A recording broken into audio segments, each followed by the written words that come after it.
is mailbag time here on the Kansas City Chiefs Report. Coming up on today's show, I'm going to explain something special the Chiefs are going to do. That's going to be a lot of fun. We'll answer all of your news and rumors, mailbag questions on your Kansas City Chiefs as we head to Week 11 in the National Football League with the Chiefs set to square off against the Panthers. Where does this team go from here after they lost to the Buffalo Bills? We'll explain more coming up in just a matter of moments. Tyler Jones here with you. Thanks for joining us. Before we go any further in today's show, though, folks, want to make sure not only you're subscribed, but you're also a part of the Noti Gang. Those are the folks that have their notifications turned on and are alerted when we have new content here on the Chiefs Report. We do these live shows every Tuesday. And if you turn on your notifications, you'll be the first to know when we go live, when we have breaking news. Maybe you want to be a part of our next mailbag segment. Whatever it may be, subscribe, turn on notifications, join the Noti Gang, and we'll get started with today's show. Tony the Tiger writing in. Listen, I know we lost against the Buffalo Bills. You know, you got to lose at some time. Haters are going to hate. Haters going to hate. Make excuses. But like Tyler told me last week, don't listen to those fraud fakers. Tony, I'm glad you're listening to me. That's great. But yeah. I listened to Andy Reid this week, and Andy made a point. He said, look, going undefeated wasn't the goal. That was cool, but big picture, this is not about going undefeated. You were going to lose at some point. Patrick said something similar, too, that they enjoyed it, don't get me wrong, but that never was the end goal in mind. Eventually, it was going to catch up with you. Everybody is too good in this league to realistically go undefeated. And for the people that want to read into the loss against Buffalo and say, wow, Chiefs lost by 9 on the road. Buffalo is clearly the better football team. For goodness sakes, it was one game. Chiefs had won 9 in a row. That was the Bills' Super Bowl. We've seen the Bills do this before. They've owned the Chiefs in the regular season the last few years. I'm not reading into it too much. The Chiefs are still the team to beat. If these two teams meet again in the postseason, I still like Kansas City to find a way to get it done. So, no, I am not writing off the Chiefs. I still think they're better than the Buffalo Bills. Do they have work to do? Of course. They got a lot of things to do to get better. Receiving core's got to step up. Offensive line's got to get better. We need to see more of a pass rush. Those are just some of the things off the top of my head. But by all means, to say the Chiefs are frauds is just ludicrous, Tony. I'm with you. Goat Mahomes writes in, will Xavier Worthy's role increase after a strong showing against the Bills? Goat Mahomes, I think you're on to something there. And this is what I was alluding to when I said that I think that this Chiefs team is about to do something special here. Xavier Worthy, slowly but surely, has come along with this Chiefs team.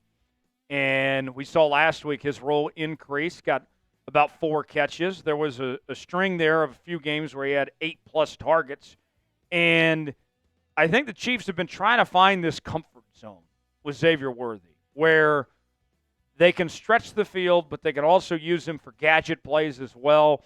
And I think they're starting to find their groove with Xavier Worthy of that first-round talent he is.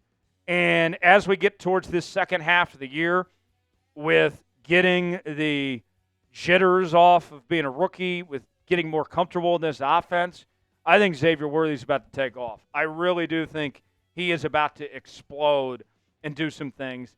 I saw somebody make a comparison about Xavier Worthy that said, hey, if the field was about 18 yards longer, if we played on 118-yard football fields, Xavier Worthy would be Tyreek Hill 2.0.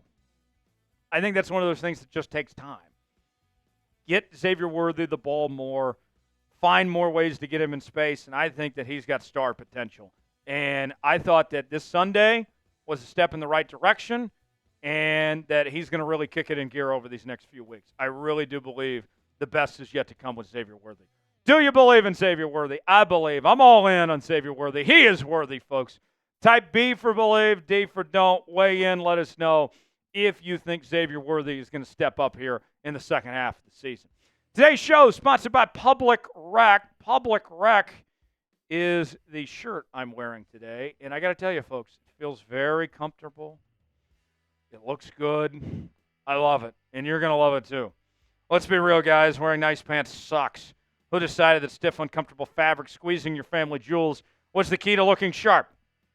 Well, here's an early holiday gift from me to you. Those days are finally over. Public Rec's Daymaker pants are here to make sure you stay comfy and classy this season. They feel like your favorite sweats, but look like tailored pants. Yep, super stretchy with an elastic waistband so you can rock them anywhere. Give the gift of comfort to yourself or someone you love this holiday season with Public Rec's Daymaker pants. And for a limited time, you can get 20% off your entire order with code CHAT20 at publicrec.com. That's 20% off when you use promo code CHAT20 at publicrec.com. I like Public Rec so much that this is going to be the gift I'm giving. I'm making sure everybody I know is hooked up with Public Rec for the holiday season, folks, and you need to too. Public Rec not only has the most comfortable pants ever made, but they have a huge selection of high-quality everyday basics. You can revamp your entire wardrobe with their perfect fitting polos, shorts, and hoodies. Stop suffering in regular pants and give the gift of comfort this holiday season. For a limited time only, our listeners get 20% off when you use code CHAT20 at checkout. That's 20% off with the code CHAT20 at publicrec.com. After your purchase, they'll ask you where you heard about them. Please support our show and tell them we sent you. Say goodbye to pants that put up a fight, because when comfort meets style, you found Public Rec. Check him out, proud partner of the Chiefs Report. David Buck writes in, no relation to Joe Buck, I found out today. Given the cornerback issues as of late, is there any free agents you think would be a seamless fit to the Chiefs to help our back end? So I'm going to pull this up in real time of the list of free agent cornerbacks right now, folks. And I'll tell you this much. The options, the pickings are slim when it comes to the cornerback position. Xavier Howard is probably the most talented guy that's out there, but he's got some character concerns and some off-the-field stuff that probably isn't worth bringing him in. Patrick Peterson has had a fantastic career. He's a future Hall of Famer, but is he washed? He very well might be. He had a very up-and-down year with the Pittsburgh Steelers last year. J.C. Jackson might be a name to keep an eye on potentially. I like what J.C. Jackson's done.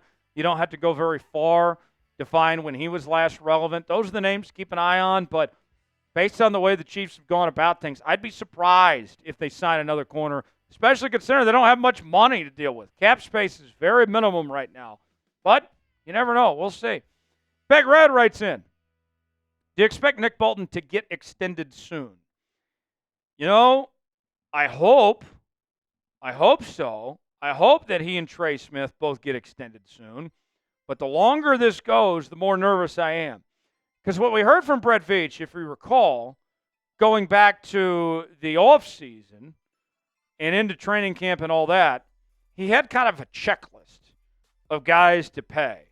Took care of Harrison Butker, took care of Creed Humphrey, and then I thought he was just going to keep on going, that they were going to get Nick Bolton locked in, that they were going to get Trey Smith locked in. They just haven't done that yet.